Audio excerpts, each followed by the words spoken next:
Today, Karina will be getting into some complex positions. It'll be cool to see. She's a licensed full-spectrum doula, so she'll be able to show us some moves that work really well in regaining flexibility and energy. Full-spectrum doulas are trained professionals that help women through childbirth, from the start when the mother is pregnant to even after the baby is born. Fun fact, new fathers go through hormonal changes when the baby is born, making them prone to postpartum as well. Always check in with your doctor before resuming any physical activity after childbirth. Hi, I'm Karina with Divine Feminine Kindness, and today I'm here with DreamPool Images, and we are going to show you how to get into some advanced yoga poses that you can try right at home. So let's go!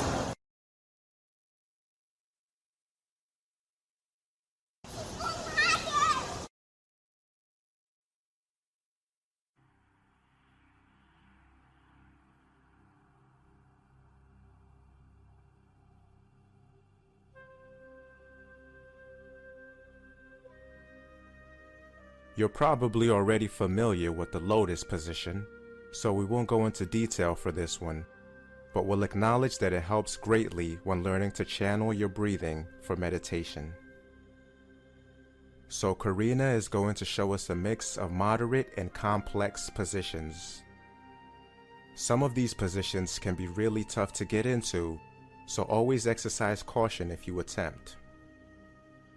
Right now you can see she's doing some breathing exercises, stretching and preparing her body to go into a position known as the cat-cow.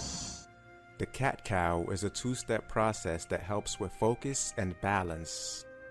It works on the spine, neck, and shoulders to relieve tension and stress. It also sends energy throughout the body. To achieve the cat-cow, you first have to get on all fours, kind of like a doggy position. Then slowly arc your back and pull your head backwards so your spine is in the shape of a U. And as you're dropping your head back, you'll also be inhaling. Gently stretch your muscles. Now reverse the action, where your back is arched in the shape of a lowercase n, kind of like you're sucking in your stomach. And as you're doing this, you'll be exhaling and breathing outwards. It's a two-step process. Here, Karina is inhaling deeply in the U position and exhaling in the N position. She's controlling her breath and getting a different type of stretch for her back, neck, and shoulders. Once you find a comfortable rhythm, remember to inhale deeply in the U, then stop breathing, count to 10, and exhale as you go to N. One more time, inhale deeply in U, stop breathing, count to 10, and exhale as you go into N. From there, Karina is going to jump right into a more complex position that requires a lot of balance and teaches a lot of balance. If you try this, make sure you have a lot of back support so you don't hurt yourself if you tumble over and fall, possibly against a sturdy wall. This is the crow pose. There's several different ways to do this position. You can do it with your arms stretched out, or you can have your arms kind of bending at a 100-degree angle for better balance. The crow uniquely targets your wrists, your arms, and your abdomen while stretching out your upper back. Start off in a doggy position where you're comfortable.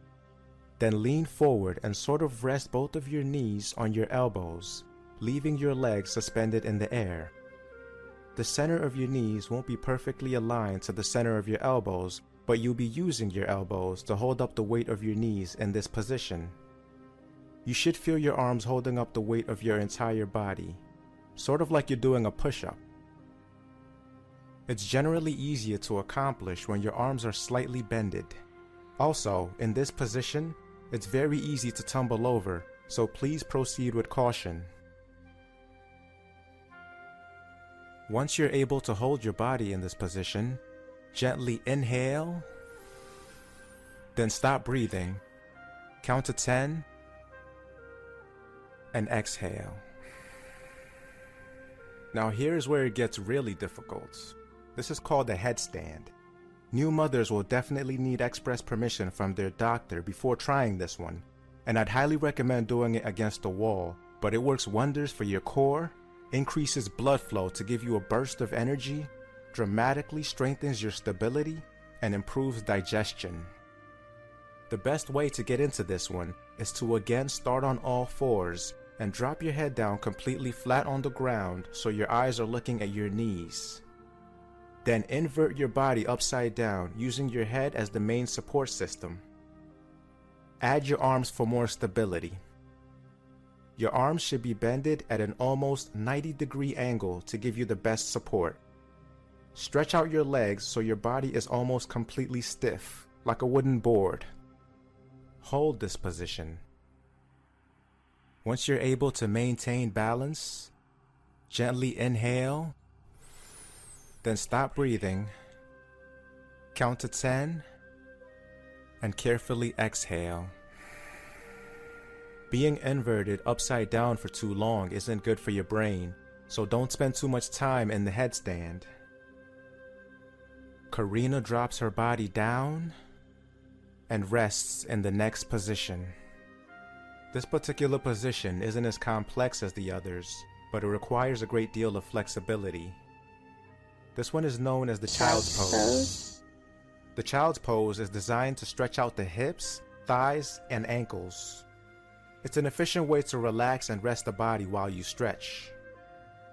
There's the child's pose, and then there's Karina's version of the child's pose. To do the child's pose, simply get into a stance where you're sitting on the back heels of your feet and your knees are touching the ground. Your legs should be adjacent to each other, but they don't have to be touching or close together. You should feel at ease. Bend forward and stretch your arms out in front of you as far as you can. Your eyes will be fixed on the ground. At this point, you'll start to feel some tightness in your shoulders and thighs. Don't overstrain.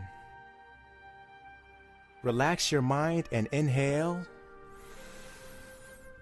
Then stop breathing, count to 10, and slowly exhale. Now Karina will show us her version. Her version stretches out the shoulders as you're in the child's pose. It comes with the benefits of the child's pose, but because you're outstretching your arm even further, it's working on your sides and lower body. To try Karina's version, cross one arm in front of the other like an L or a backwards L while in the child's pose. Get a good stretch, but don't overstretch.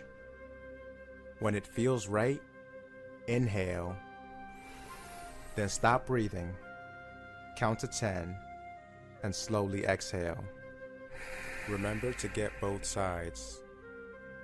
For the last stretch, Karina kind of puts her body in a pretzel-like position to stretch out her neck, shoulders, and hips. This one definitely gains some distinction from other stretches because of how it works on your neck. It combines a common stretch you might see people do when they're cracking their neck and lightly infuses it with a stretch of the upper thigh and back. It's actually tougher to do than it looks. You have to cross one leg under the other while sitting on the ground. One leg should be outstretched and the other crossed underneath it so the back heel is touching the outer region of your thigh.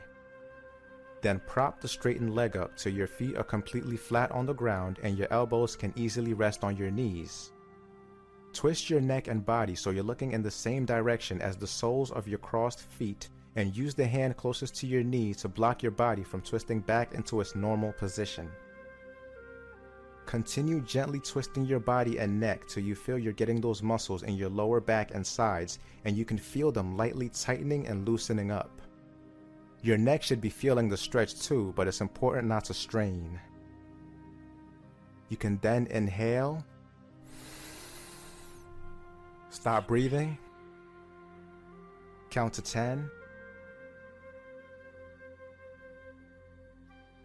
and slowly exhale.